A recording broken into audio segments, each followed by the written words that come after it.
Good afternoon, everyone. I'm Professor Zaccarini, and this is the first in our series focusing on China and the Mindfulness Resolution Project. We have a wonderful speaker here named Li Maizi, and you'll notice that she has two names. Li is the surname, and comes first in China. And Ting was the name given to her at birth by her father, and it means lady. And she chose to take autonomy over her name and changed her name to Maizi. So she'll be going by Li Maizi. And Maizi means wheat. And in her words, she chose Maizi because wheat is something that feeds and nourishes so many people. And that is what she's doing now. And it's also a humble crop. And I think that's really amazing because it contrasts with her brilliance and her global influence today. She was recognized by Foreign Policy as one of the most influential global thinkers, 100 global thinkers, and this honor is given to people who make a significant impact on global affairs, on policy, and on activism. And then in 2015, she was named by BBC as one of the most influential women, not only for her feminist activism, but for her courage in confronting the People's Republic of China and its human rights policy.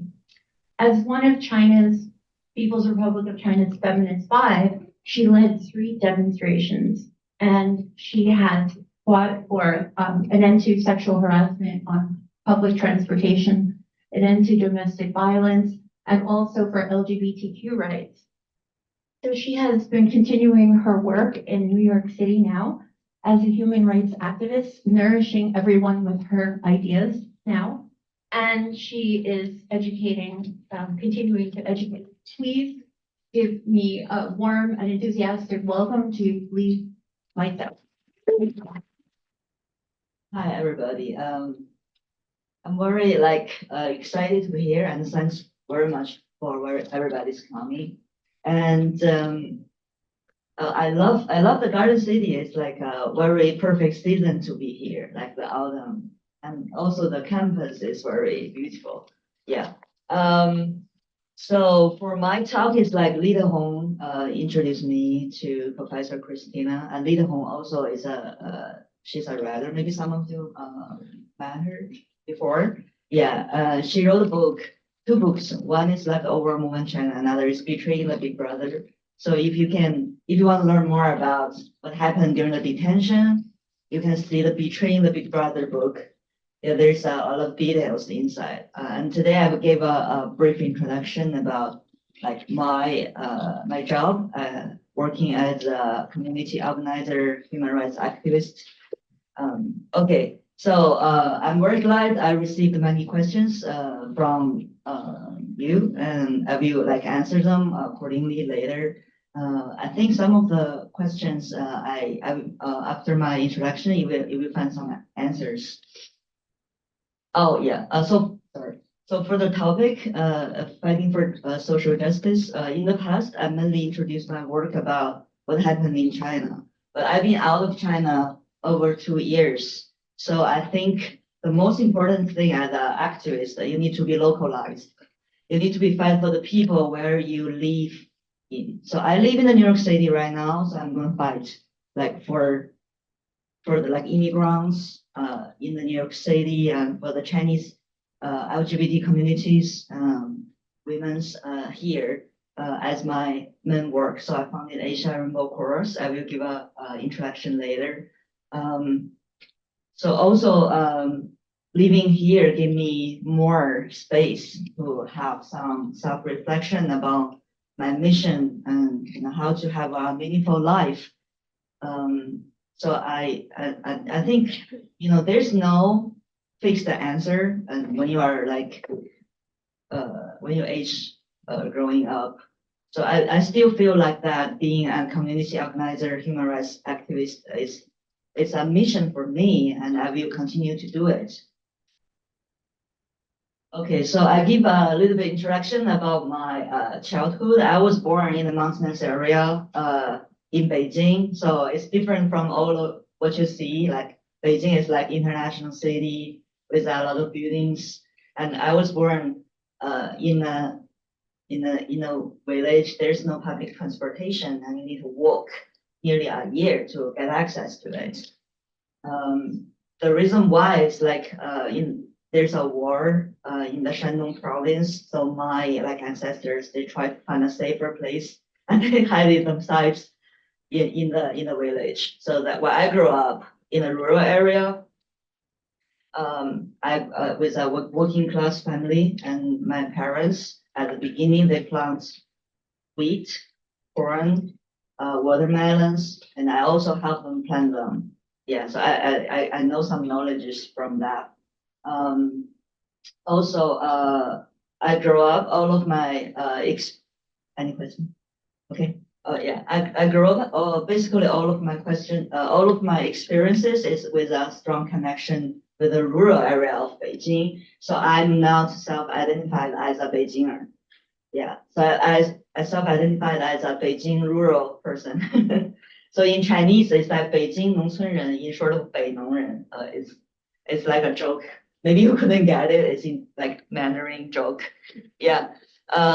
So I experienced during my childhood, I experienced all kinds of discriminations, like regional discrimination, because I was born in the mountainous areas, and my father, for my better access into the educational resources, we moved into the not that rural area. Like when you say suburban in the US, it's like elite, but suburban in Beijing is not, just maybe lower than the city, but better than the rural area. Yeah, we moved there, but in China we have a system. It's a household registration system, in short of 户口. The 户口is like everybody on the book, 户口 book. And if you don't have the household registration in that region, you have to study at where you're written down. You can only study there. Otherwise, you need to be charged a large number of fees. So it's a little bit hard for you to understand it. So at my fourth year in the primary school, I have to move back to the mountainous school, and there's only one teacher teaches 6 grades. So I'm the first grade. So in the morning, the teacher teach 1 to 3rd grades. First to third, and then during the afternoon, he teaches the 4th to 6th grades. So you can see the imbalance of the educational resources in China, even in Beijing. So there's striking difference.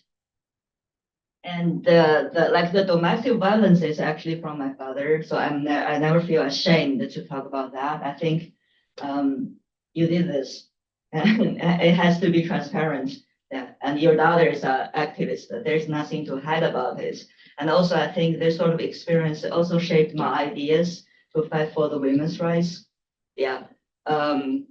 So the poverty, I think it's a real issue in my life when I was young. But even eventually, it's Beijing, rather than the northern western part of China, Beijing enjoying more better social welfare. So we are still privileged. Okay, so basically my individual experiences left me a lot of trauma as well. The bullying happened during my childhood just because I'm an outsider. I always feel I don't belong anywhere. But also, when I arrived in New York City, I don't have a community. So I build a community for myself. I like to empower myself. So that's what I do to encounter the childhood trauma.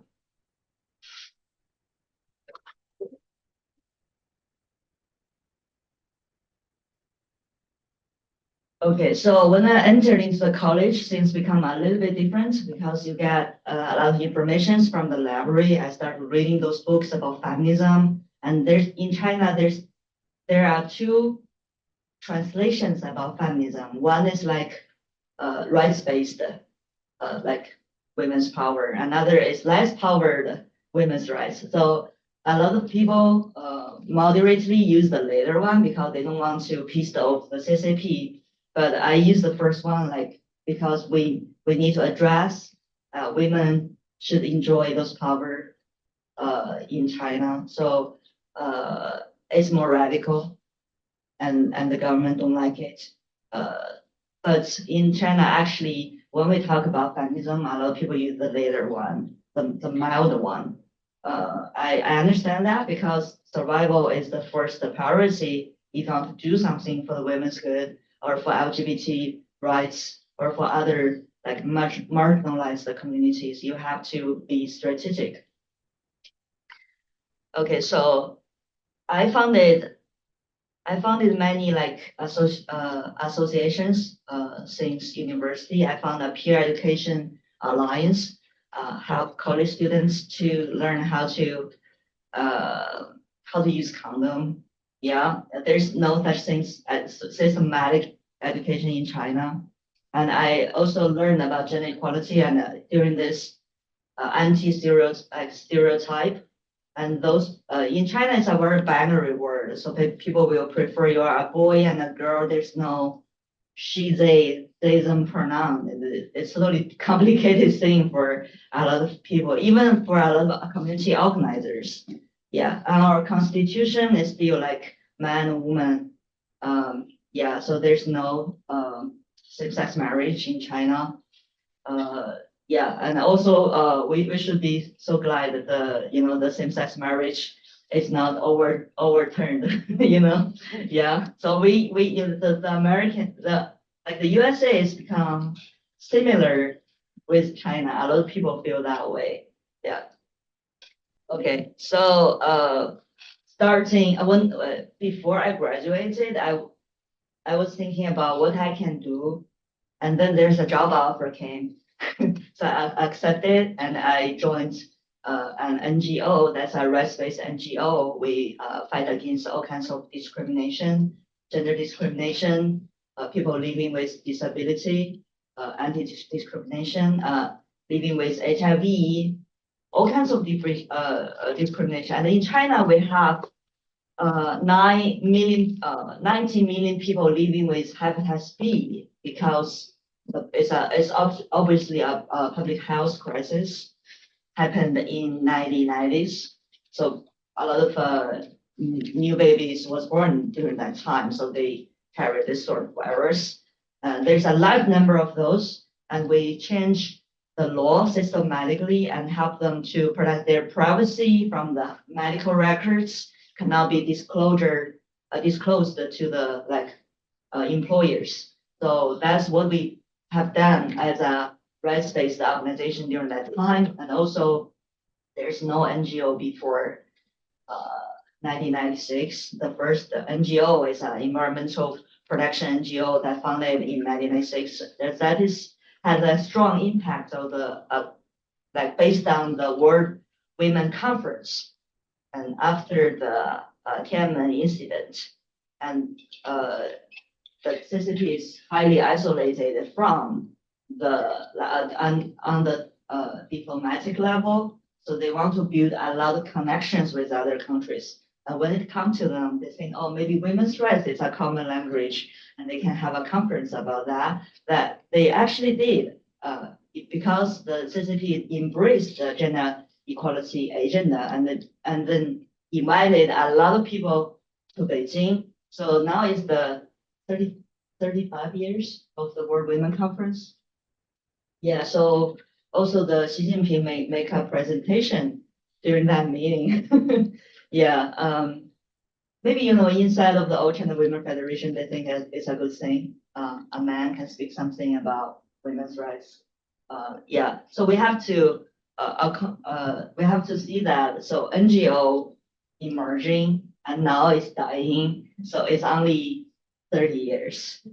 Yeah, so you can see how the paradigm shift or the political shift could happen in a very short time in China. Okay, so I will show you some photos, and this is occupying men's room. It happened in 2012. This is in Beijing. So we occupy the men's room. So it's like a very silly thing because women need more space. It's a nationwide issue. It's a worldwide issue actually, but we question it, and gradually, the government adopted our ideas and expand more space on women's restaurant. Yeah. 2016, they changed the national building construction standard, women should enjoy more women's room. So that's what we achieved in the past decade. That's the same. We will enjoy the public participation in this. Do you think the gender ratio in the restroom is reasonable? So most of the people say unreasonable. So you can see those stickers go through on the right side. Yeah. And we created some toilets. We carried them in front of the Guangzhou government and question them, when you're going to change the policy in Guangzhou? Because Guangzhou used to be treated as the most open city rather than Hong Kong. Hong Kong is democratic in the past. So Guangzhou is in China is part of near to the Hong Kong adopted progressive ideas.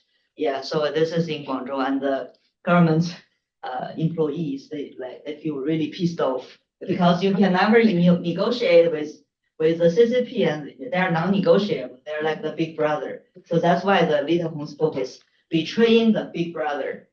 Yeah, it's very creative, and the one with glasses is me. Yeah, at that time with curved hair. Yeah, so all of these activities was created after we have trainings. So the trainings is more about we need to walk on the street. It seems like very easy in the USA, but it's very hard to do this sort of campaign direct actions in China. You need to have you're doing this training, you need to have a plan B about the hotel, because the hotel could be harassed by the police. And they say, oh, you cannot rent your meeting room to those people because they are troublemakers. And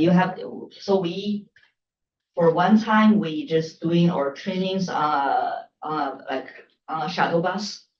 Yeah, so we are moving and training. Yeah, so you need to be creative, and it needs a lot of courage to do so, because police harassment become severe year by year during those periods. And this is another this is about anti-domestic violence, and this campaign called Bloody Brides. I'm the one on the right. During the Valentine's Day, and people celebrating love, romantic, and we said, oh, anti-intimate relationship violence. We are not a pleaser.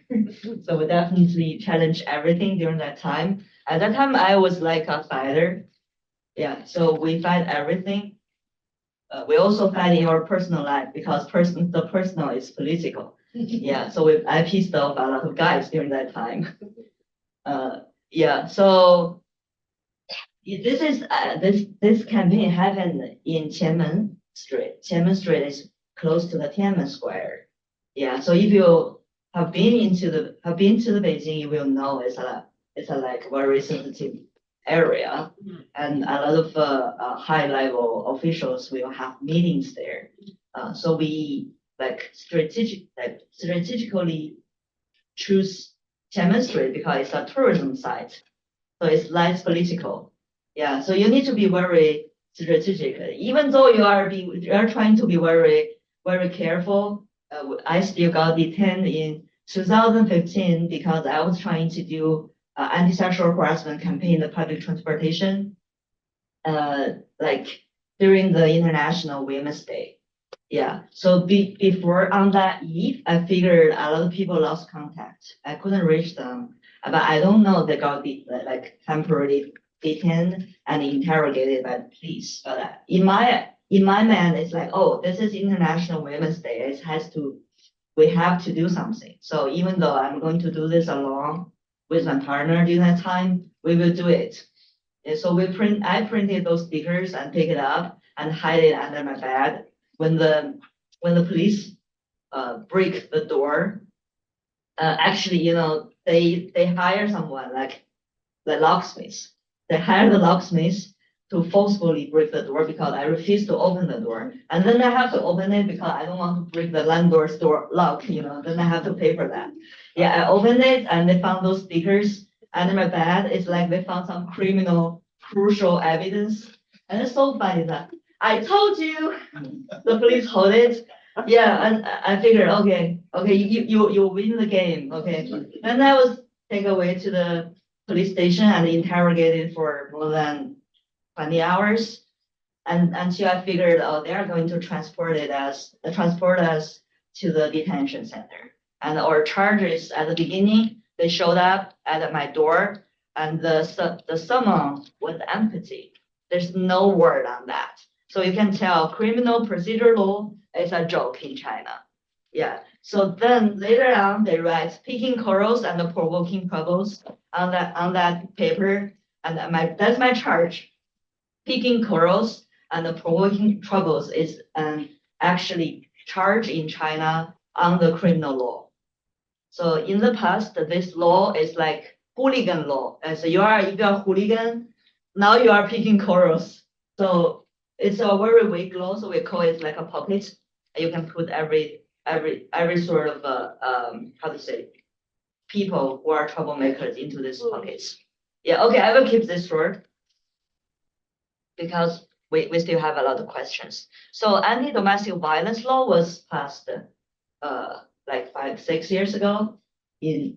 Now it's a national law in China. So before that, we never have a law to protect women from domestic violence.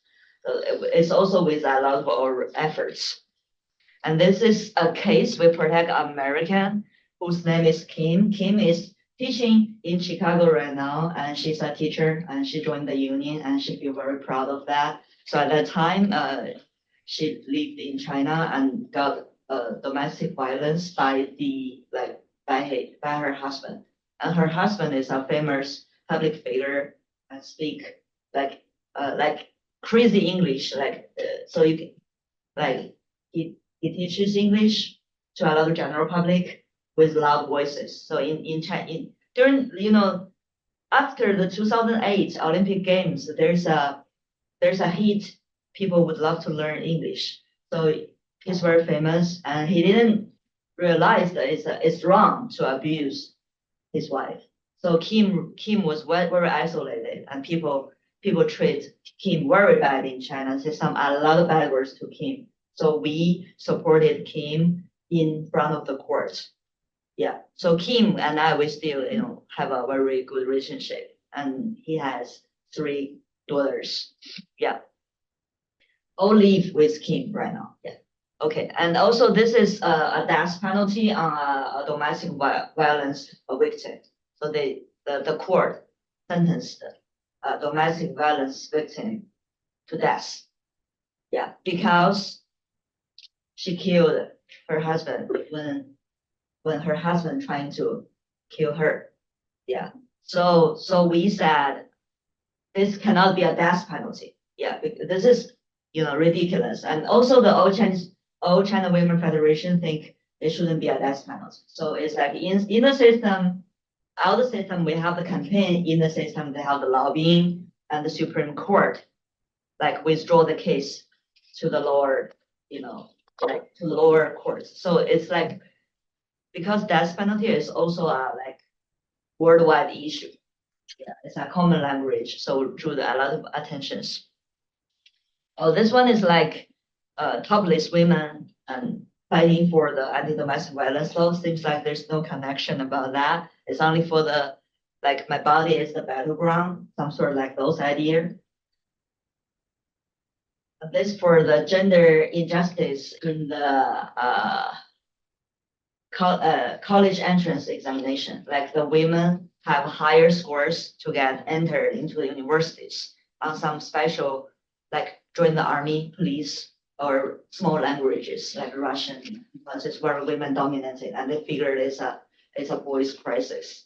So they need to set the barriers to women to get entered into the universities. Obviously, it's a discrimination according to the U.S. law, but it has been implemented in China for several years. Now the education department abolished those part in the small languages, but still adopted those like gender ratio in the army. Like women cannot join the army, you know, be the soldiers, something like those. And they are very aggressive because they are protecting the country.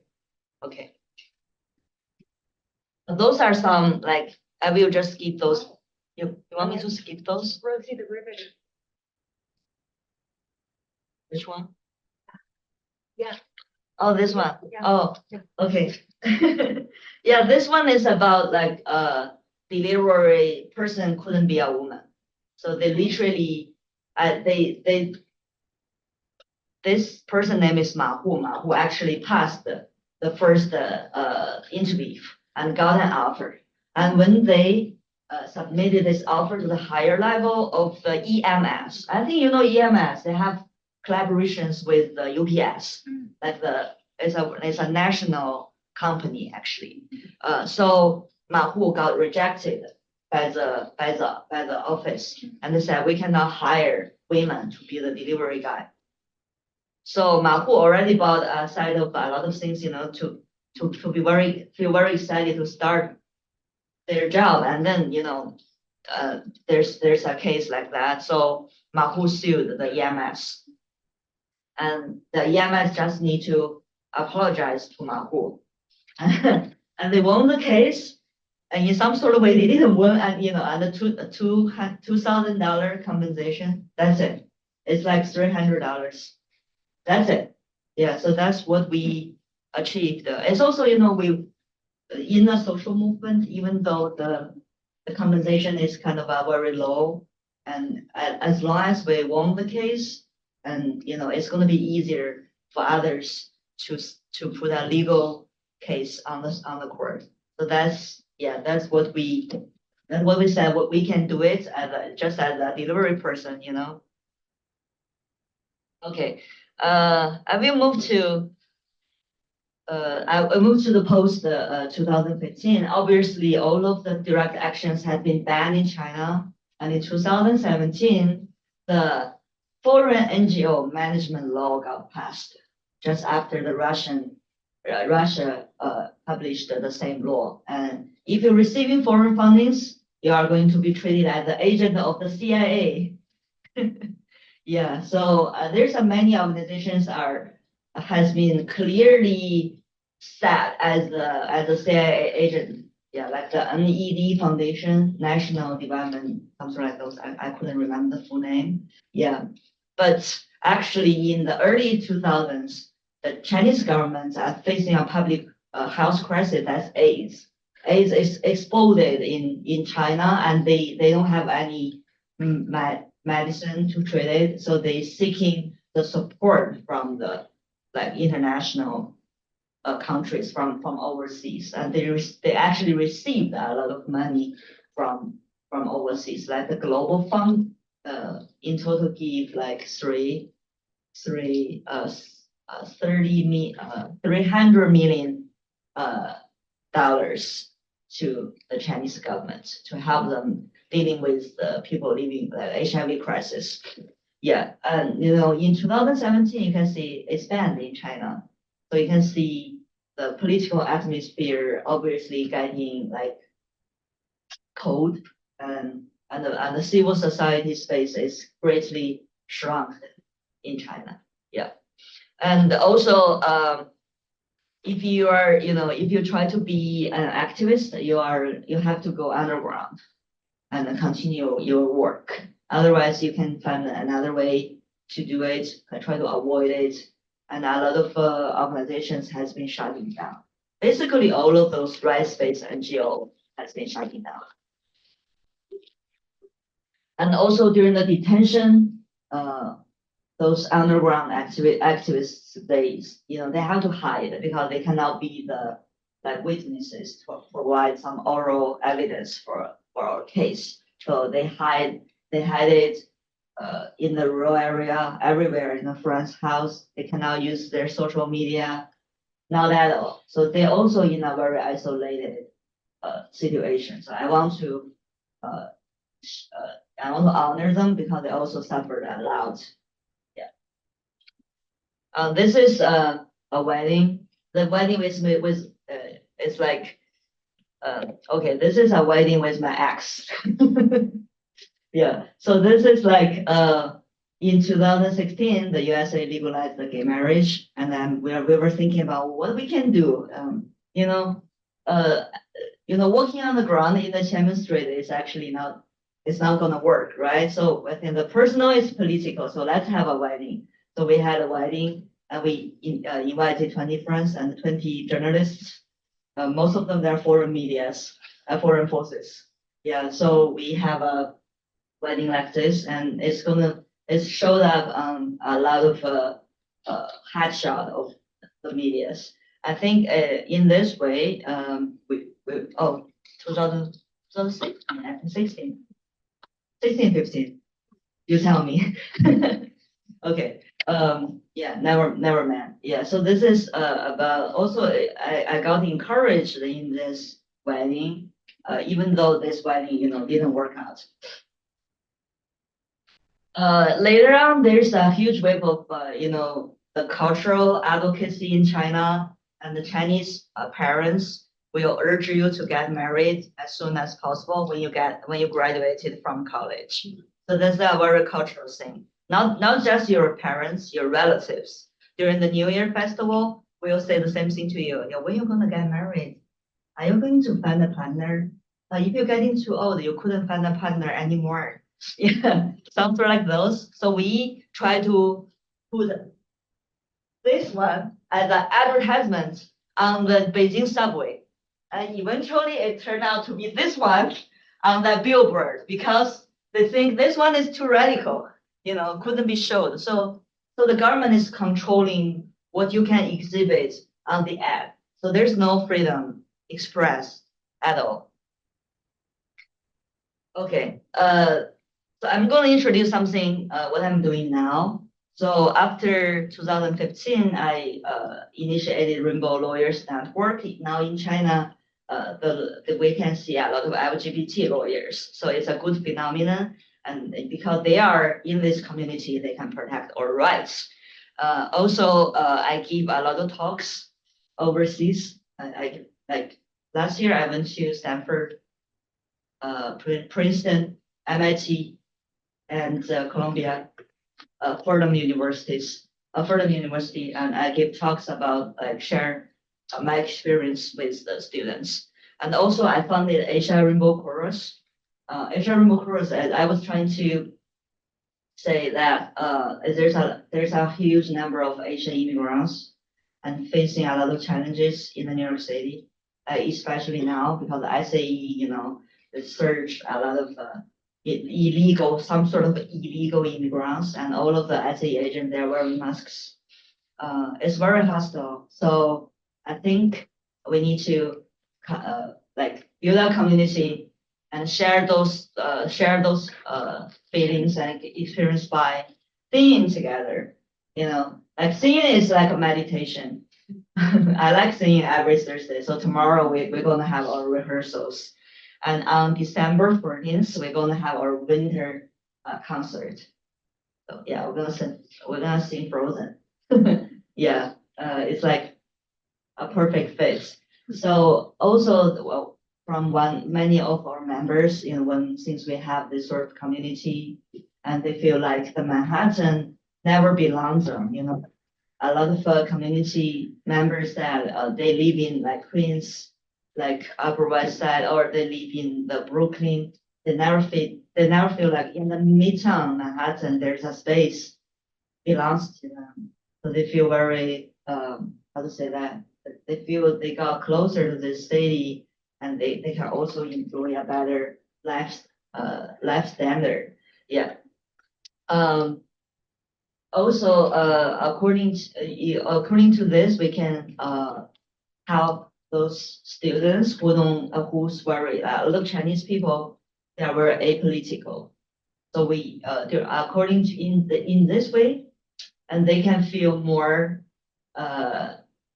politically engaged in this course, because it's not just for the singing together, it's for LGBT like political identity, and it's also for social justice. We will sing some songs like women's song, which is originated from Do You Hear the Women Sing? So we have a Chinese version, so women's song.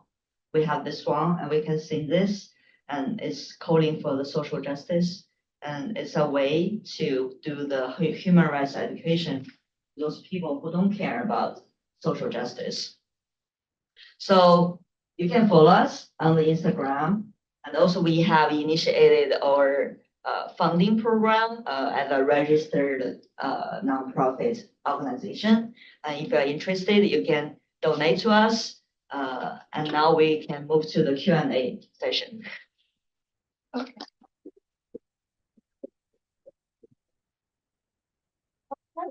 Well, thank you so much. We can start asking questions to Li Maizi now. Do you have any questions? Dylan? Thank you so much for being here today and giving us this talk. Genuinely, I appreciate you so much donating your time and having this story for us. So inspirational. I was wondering, you showed those photos before and we're kind of giving different stories about the different demonstrations that you were doing. And in particular, you showed the photos of the subway advertisements with like the woman with her hands up and what you originally had pitched and then what it ended up actually being. I can't read the words on there, so I wonder if you could share what originally you wanted the message to be and then what it ended up saying, like the translation, and like how many times maybe you had to keep pushing back, and if you got like fully shut down, or if they were like, no, you can do it, but you have to change it to exactly how we want it. If it was a hard no, like what that process looked like. Oh, yeah. So that's a good question. Basically, at the beginning, we said no forced, it's not forced marriage. It's another kind of forced marriage. No forced, pushing people to marriage is something like those. It's like Japanese, like elements, something like those. And it turned into the word is big. Being single could be happy as well. Yeah, so that's the translation part. And also it took us a lot of time to negotiate with the vendor. The vendor said, no, you need to delete this, delete that, and you need to change this, change that, and the designer go crazy, The designer said totally change everything and make it just a simple sign, smell with a scarf, something like those. It's a lot of so you have to if you are doing a social movement, you have to negotiate with the system, and you have to compromise some, just like Zohar and Mandani, has to compromise a lot, I think, in the future. Yeah. Thank you. I think second question. Yeah. I was just wondering what your feelings and your thought process was, because during a lot of like your presentation, when you were showing the different demonstrations, it seemed like it was a lot less people. It seemed like it was a very small group of you guys. And when you look at American protests or things like that, we kind of rally together and there's like huge, large numbers. So I wondered what your feelings were. Was it despair when you felt like, oh, this is a really huge topic that you're passionate about, but there's such little change for that and push for that? And do you feel like you made a difference in China? Okay. Yeah, you're right. This sort of campaign could only happen under 10 people. Yeah, because in China we have the peaceful assembly and association law. Basically, that law is no peaceful assembly and association law. So they said you can ask for permission, but they will never grant the permission. So if the people is over 5, it could be a crowd. That with a collective potential.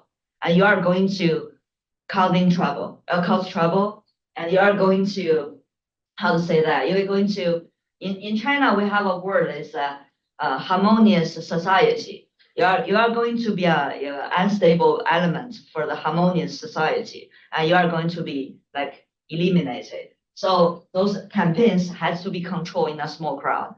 Yeah. And it's not like that we cannot mobilize a lot of people. We just need to control it. Yeah. So like the white paper movement, that's individual initiated, that's very crowd. Yeah.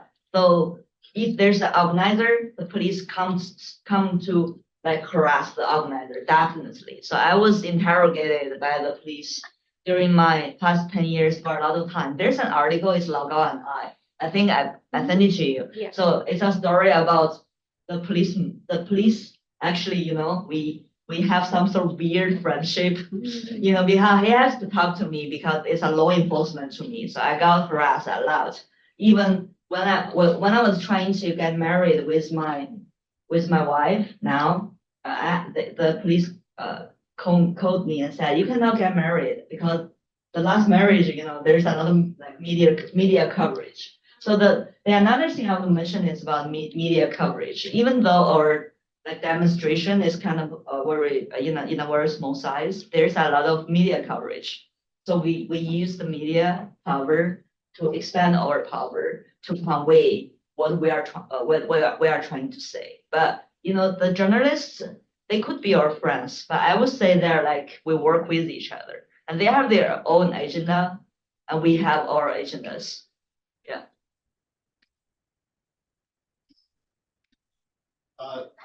Thanks so much for coming. This is amazing to hear.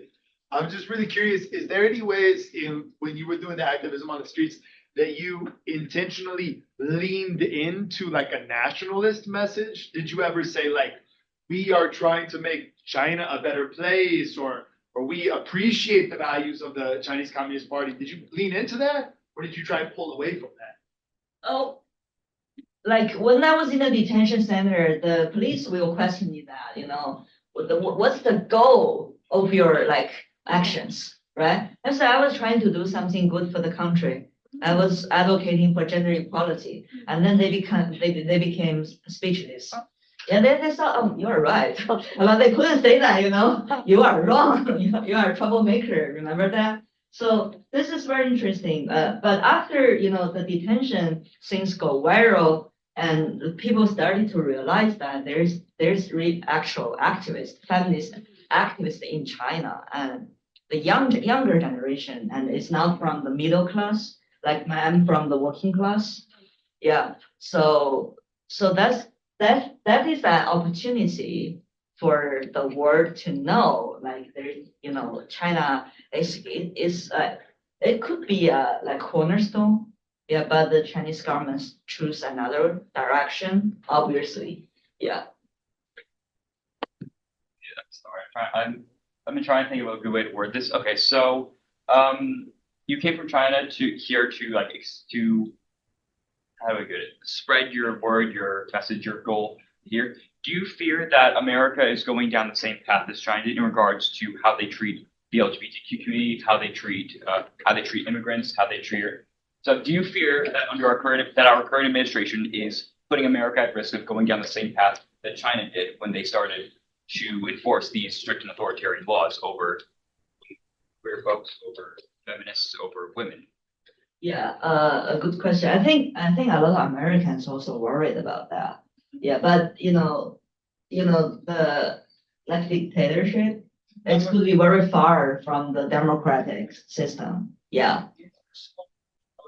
I was referring to like Yeah, for my personal. Well, I wasn't referring to like our government becoming authoritarian, but rather certain people, like members of the LGBT community, specific like their rights be like. Do you fear that here in America, some members of the LGBTQ community are at risk of being treated unfairly, or is going down the same path as the Chinese government is going? I think it's already happened. Oh, like the trans rights. Oh, yes, Yeah. That's what I'm referring Yeah. to. The situation. Yeah, the trans rights. The Trump, what the Trump said is, it's the same with the Chinese constitution. There's only two gender, man and women. Yeah. Yeah. And you're aware that he has kicked several trans people off the military. Oh yeah. Yeah, and I'm aware of that, which is true. Like, there's a lot of backlash about LGBT rights, especially for trans people.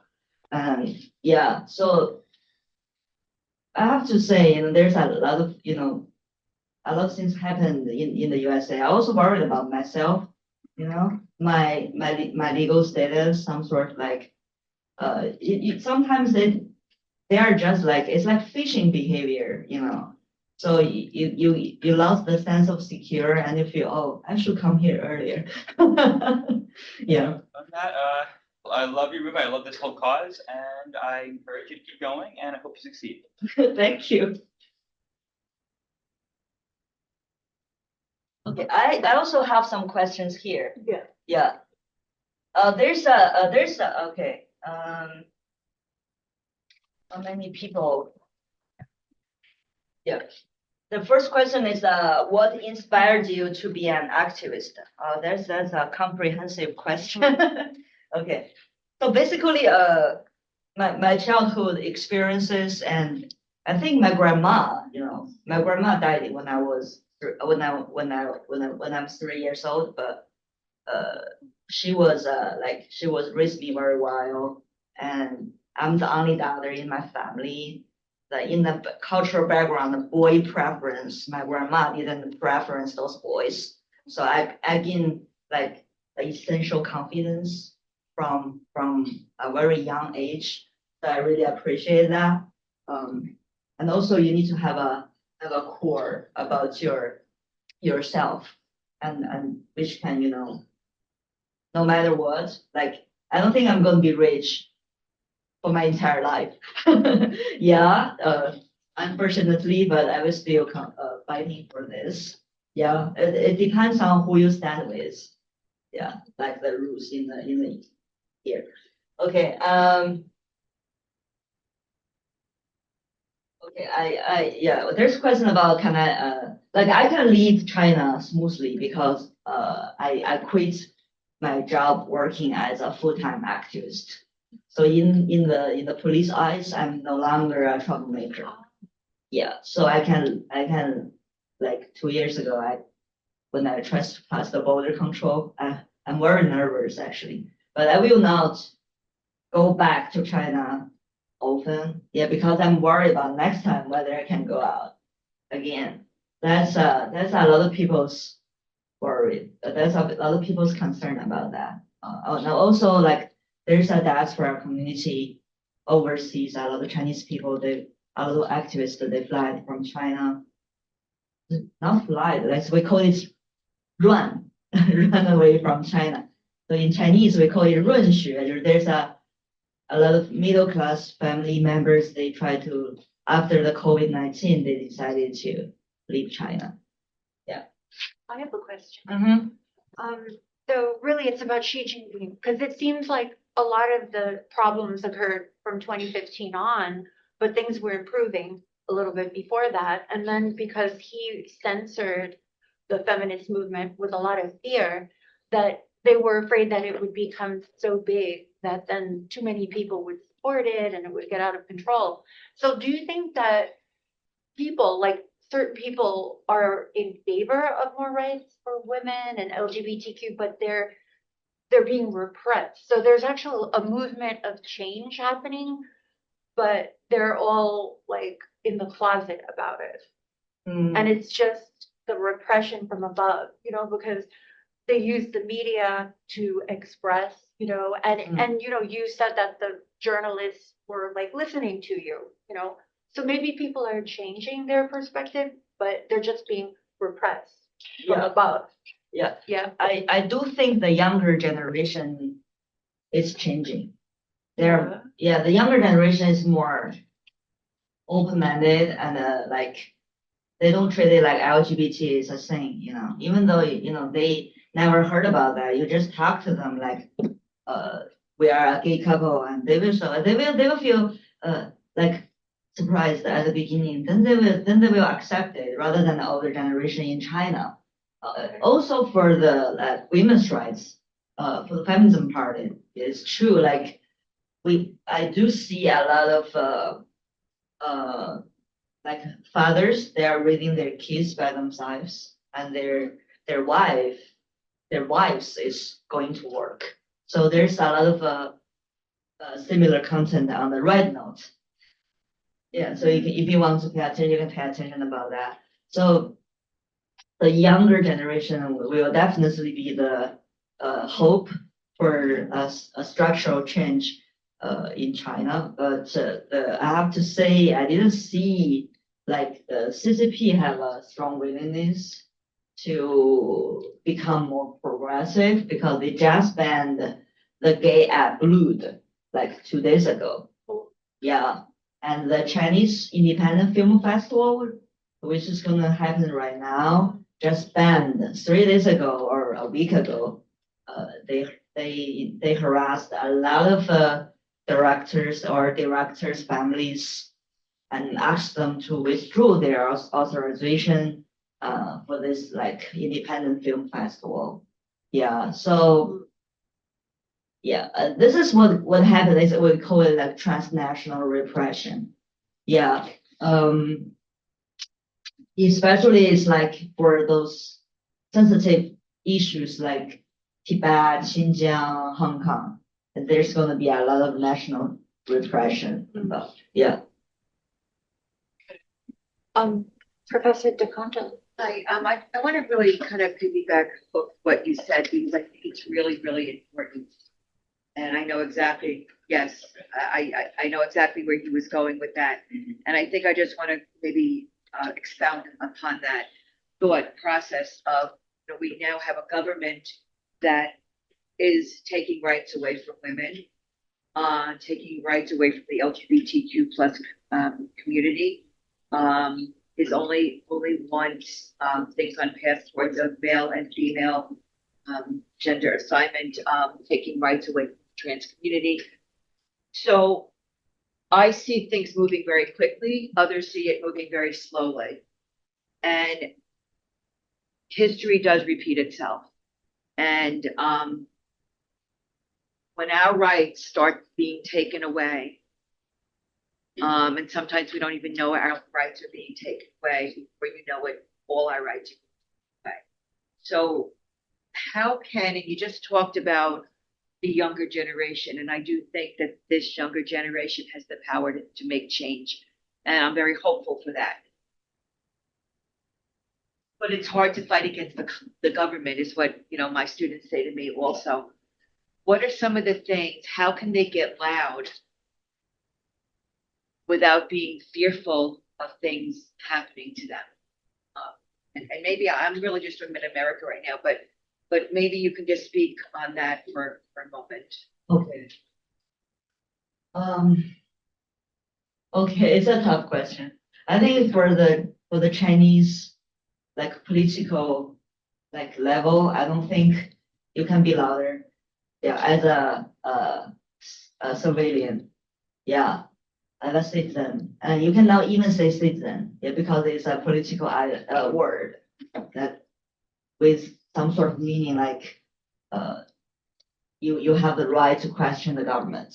Yeah. So, but what I do see like that's hopeful is like on the economic and cultural and the social level, there's a lot of women trying to get the like trying to be the plumber in China. So they are challenged the men dominance area, challenge like they can be plumber too. They can come be the locksmiths in China. It's a very gender segregation job. Those are very gender segregation jobs. Used to be men dominated, but now the women entered into this areas, but they provide better services. So that's where I see the hopes are because the China, you know, they cannot, they depend on the economic development.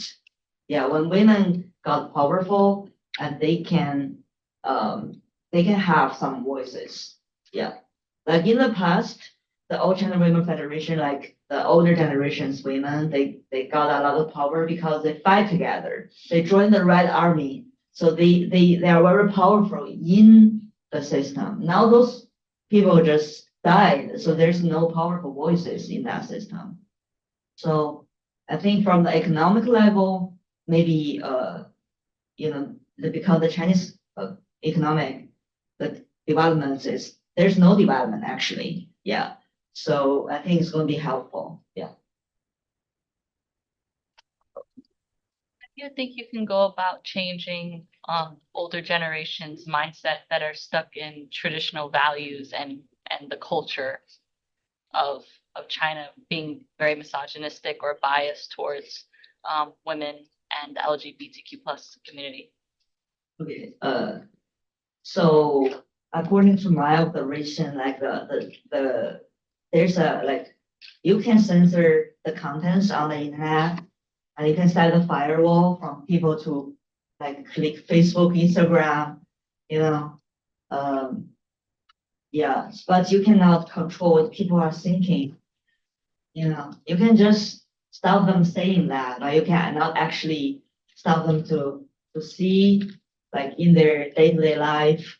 They still, they will still like treat like LGBT rights is not a big threat to the government. Not like the government treat LGBT issue as a Western ideology right now. So this is dangerous. And it's not like that, like in 2002, the CCTV, like the central government TV, like sponsored TV, they say something good about homosexual. Like homosexual is just a lifestyle, like 13 years ago, but now they just banned the gay app, just like Grindr, some sort of those. Yeah, so this is a signal, released. More questions? I'm gonna try Okay, and really nice. so I'm gonna try and keep this on topic as possible. So, in your career of activism, have you do you mainly focus on like feminism and LGBTQ activism, or does your activism like range from like a variety of things? Like, just for example, like the situation going on in Gaza, where Israel is putting tons of where Palestinians are being killed every single day. Does your activism speak on behalf of them, Yeah. or the situation in Sudan where the RSF is also killing thousands of Okay. people? This is something that is like very sensitive in the USA. But Okay. hey, nobody. Yeah, I was at the protest. No one will speak. Somebody has to speak. Yeah, I was at the protest in October 17. I'm at the tail and wearing masks. Oh, I didn't wear masks. My friends wearing masks. Yeah, so that's a very sensitive period because there are not that much supporters support Palestine. Yeah, so that's my opinion. Yeah. Also, I used to work very closely with Muslim communities from China, and they are Hui Muslim. And there's millions of people in China. They are experiencing severe repression by the government, and they cannot recruit freely. They cannot pray freely, and there's a lot of restrictions for them. So they came to the USA, and I worked together with them. We ran a restaurant together, a halal restaurant, Lanzhou noodle spot, yeah, together with them for quite a long time. So I started to know what is Ramadan. Yeah, so what is suhoor, sounds like those. Yeah, I learned a lot during those experiences. Yeah, I'm very open-minded. I think we are fighting for social justice. It's not just only about like LGBT or women's rights. Yeah, but my expertise is in the women's and LGBT issues. Yeah. So, you touched on being arrested and being questioned and all these things, and I just wanted to ask how that affected or motivated you to continue your social activism, and like what direction that took you in when it first happened to you, and how often it did happen. I don't know if that was confusing. I'm sorry. Just like Motivation. yeah, like did it motivate you, and if it did, like what direction did it push you in? Okay, I think my parents are very kind-hearted. Yeah, they will fight for the strangers. That's kind of rare in China. In China, there's a moral collapse. If there's a older people fell down on the ground on the road, no one will pick this old person up because this person will say you pushed him. Yeah, this sort of like discourse go viral on Chinese internet. So this is totally a collapse in this like day-to-day life. So my parents are very kind-hearted, and if some people have difficulties, even though we are not rich, we will offer help. Yeah, and we lend them money and they never give them back. This happened. So this is my parents' influence. Also for myself, I don't know. And the parents' education is very important. Yeah, and how to have the integrity. Yeah. Also, maybe, when I grow older, I feel like being an activist is like a habit. If for my whole week, and I also have a job as taking care of the ASD kids. Yeah, help them to discipline their behavior and teach them social and behavioral skills. And that's like my day job. Also, it's meaningful.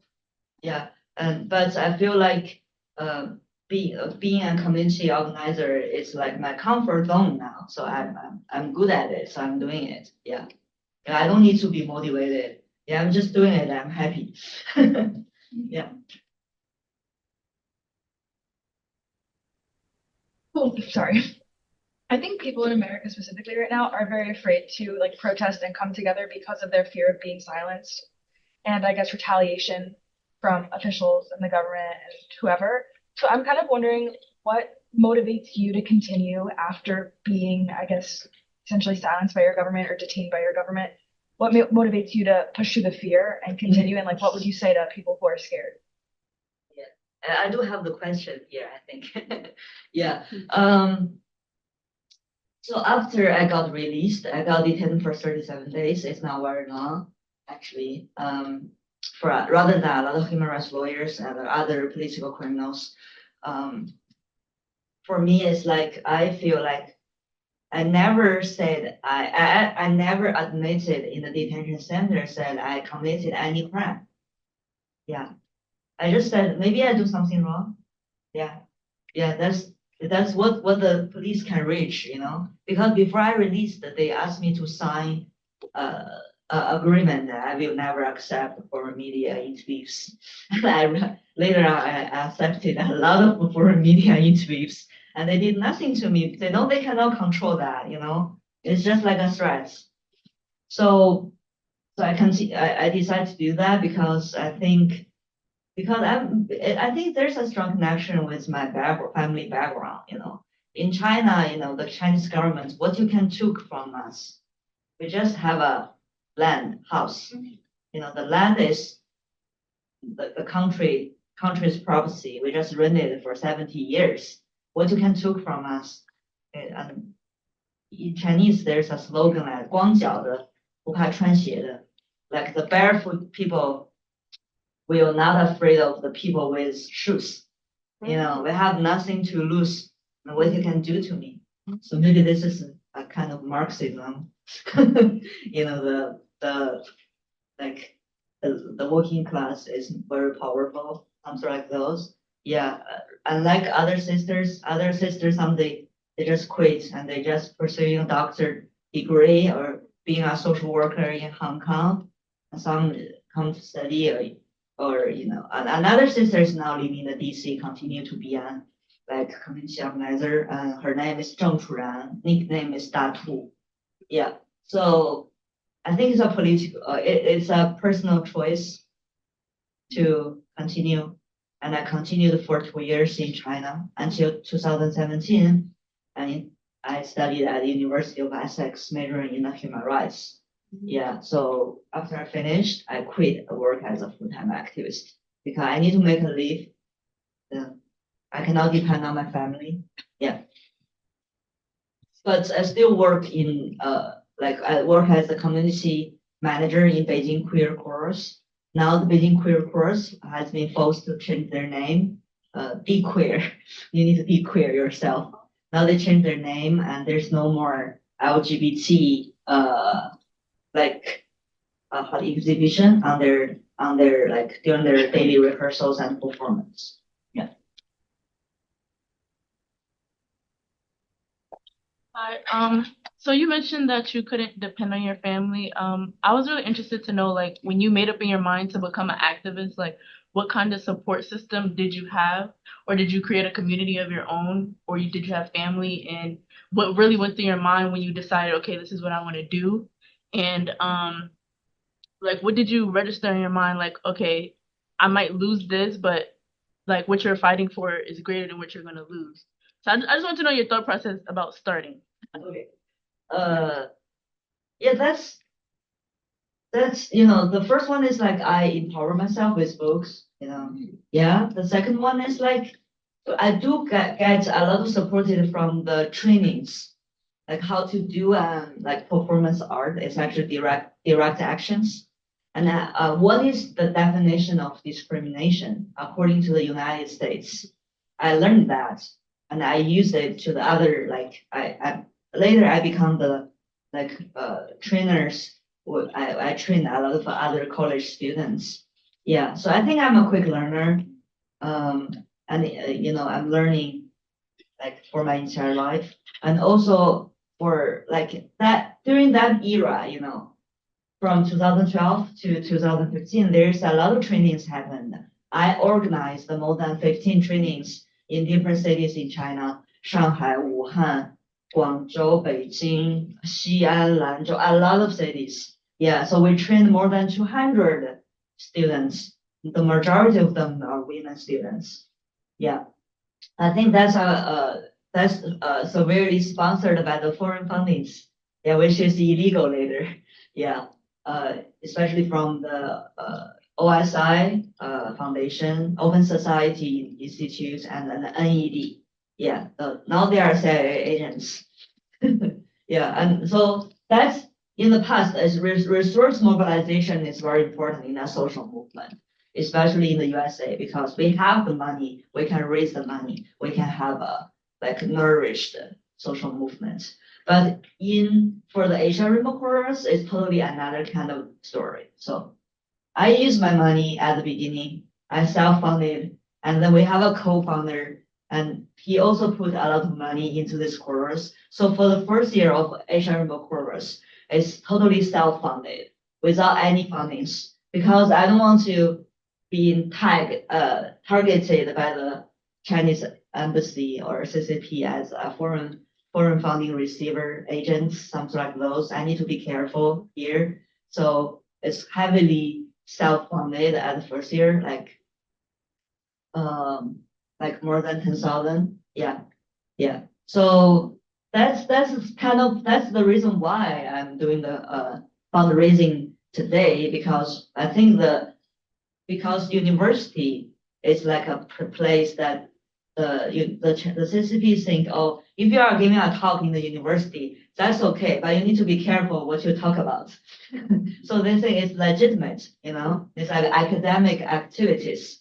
So that's why I think it's more reasonable. We have the crowdfundings, the money actually goes through the individuals, not from some foundations. So if you can take a photo and share it on the Instagram and coding for the people to donate it. Thank you very much. Oh, okay, very good. Thank you.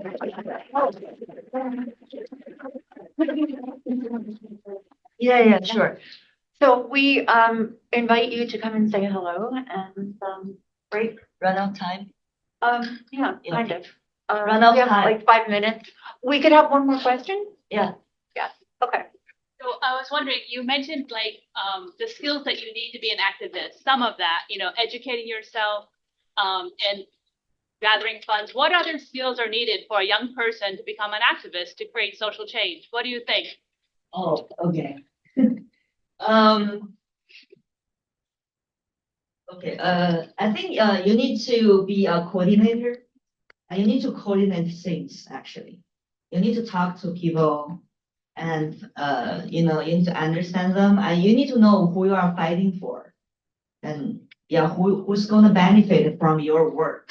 I need to be very clear about that. If you set this sort of goal, and I'm going to help the Asian immigrants in the New York City to have a space, just to have a community to express themselves. That's the reason why I created Asia Rainbow Corridors. Then all of the events is surrounded by this goal. And also, then you're gonna know what kind of ally you can reach out to. And we also have an outreach manager, who's the co-founder actually, who can help me to do those. And also you will know what kind of resources is a good fit for you. Like also for the course, you can do like child music education. That's where the money, you have the money. For the youth people also, the Chinese, the USA pay a lot of attention on the, child development, some sort of those. Yeah, then then also you need to have some people who are good at finance. I'm really proud of that. So I need someone help me with those. Yeah, you don't have to be good at everything, but you do really need to know who you can like work with. It doesn't have to be too much. Maybe 5 people is enough, or 3 is enough. 3 persons together and fighting for the same thing. And also, I think you have to be, even though your MBTI is an introverted person, and you need to be a little bit extroverted. Okay. Yeah, there's a lot of experience actually. Yeah, a lot can share. And also you need to how to talk to the media. Because the media, they have, maybe sometimes they have their answers. They just need you to say it out. But you have your own agendas, and you need to insist on that and convey the message to the general public. Yeah. So we can support you through the Asian Rainbow Forest, right? Yeah, sure. Anything else that you want to say before we Oh, end or? thank you for the invitation, Christina. And I'm very, very glad I can talk here today. Yeah. Okay, thank you again.